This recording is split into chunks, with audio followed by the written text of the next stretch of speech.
فيض العالمين علم رسول الله. صلوا عليه شافع الأمة، بذكر الرسول تشحذ الهمة. يا ربي بجاه النبي أزح الغمة، يا ربي بجاه النبي أزح الغمة. جئنا بروضة. السلام عليكم ورحمة الله. اللهم صل وسلم وبارك على سيدنا محمد وعلى آله وصحبه متتبعين ومتتبعات ديال الزويلين الغزاليين. حبابي تنتمنى لكم ان شاء الله السعاده وتكونوا في احسن الاحوال. تنشكركم بزاف بزاف على التعاليق ديالكم الزوينين وعلى الاسئله ديالكم في الخاص. شكرا لكم بزاف بزاف، وحتى انا راه تنحبكم في الله سبحانه وتعالى، وتنتمنى لكم التوفيق وليا والجميع المسلمين ان شاء الله. اليوم هذا الفيديو هذا غادي نشارك معكم الاحتفال ديالي البسيط بمناسبة المولد النبي عليه أفضل الصلاة والسلام. احتفال بسيط أنا ووليداتي، يعني ما تنديروش شي حاجة اللي هي خارجة على سميتو ديالنا.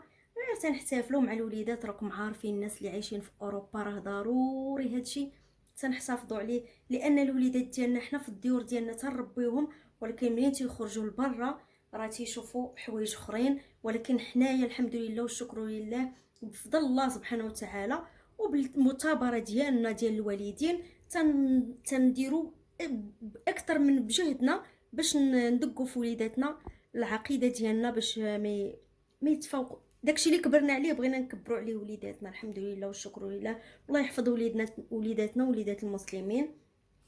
عندي هنا واحد البسبوسه اللي هي غزاله ولذيذه، ما نقول لكمش عليها، غادي نشاركها معكم.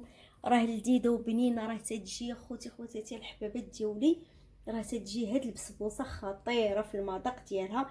غادي نشاركها معكم اكيد. راه غير سمحوا لي منين جيت من المغرب ما تنحطش الوصفات بزاف، راه الانسان يعني كاينين ظروف وبزاف ديال الحوايج.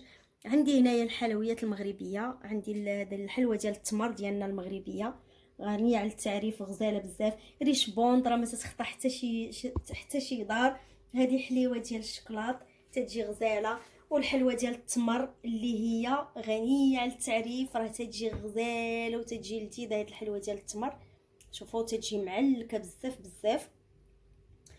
ونشارك معكم اخوتي خواتاتي سميتو الاحتفال اللي تيديروا المصريين بالحلاوه، الحلويات المولد هذه تيقولوا لها حلويات المولد.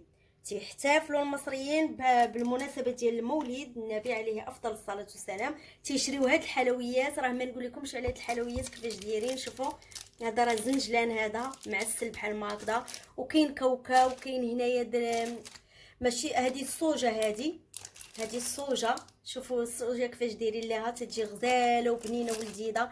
هذه البسبوسه، هادو الرقائق ديال زوج الهند الكوك، وهذه حتى هي معسله غزاله بزاف بزاف. هاد الحلويات راه ما نقول لكمش، هذه تيقولوا ليها الملبن، هذه تيقولوا ليها الملبن غزاله بزاف بزاف.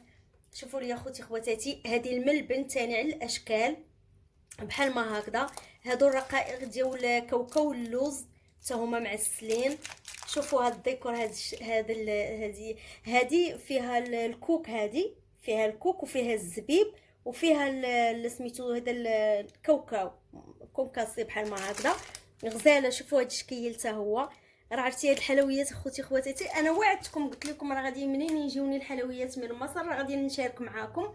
هما تيديروهم بحال ما هكذا، تيحتفلوا هما هذا الحلويات هما باش يحتفلوا في سميتو في المولد ديال النبي عليه افضل الصلاه والسلام. انا ديما تيصيفطوا ليا كرتونه ديال هاد الحلويات هادو، راه تيجيو غزالين بزاف ولذاذ. وما نقول لكمش واخا في السكريات وداكشي، ولكن منين تنفتح انا الكرتونه راه المذاق تينسيني في مذاق. وضروري من الكاس ديال اتاي ضروري باش ندوزو هادشي هذا. انا مولفه المناسبات الاخرين ديال المولد تندير بزاف، ولكن الحمد لله دابا حيت وليداتي قراو هذاك النهار ما يمكنش هي باش نبطل لهم القرايه، لان ماشي بحال عيد الفطر وعيد الاضحى راني تنبطل لهم القرايه تنبطل لهم الخدمه. ضروري هذوك راه اعياد، هذه مناسبه الحمد لله وشكر لله. وتنتمنى هذا الفيديو هذا يعجبكم وينال الاعجاب ديالكم. ما تنساوش بارطاجيو الفيديوهات ديالي مع الاصدقاء والاحباب ديالكم، وتفرجوا ليا ديروا لي المشاهده كامله للفيديوهات ديالي، وخليوا لي البصمه ديالكم. وان شاء الله تنتمنى لكم التوفيق، وتنتمنى لكم الرضا ديال الله سبحانه وتعالى ليا وليكم، وتنشكركم بزاف بزاف. وان شاء الله نشوفكم في اوكله ولا في وصفه جديده. واكيد هاد البسبوسه هذه راني غادي نشاركها معكم. ما تنساوش ليا لايك اخوتي خواتاتي.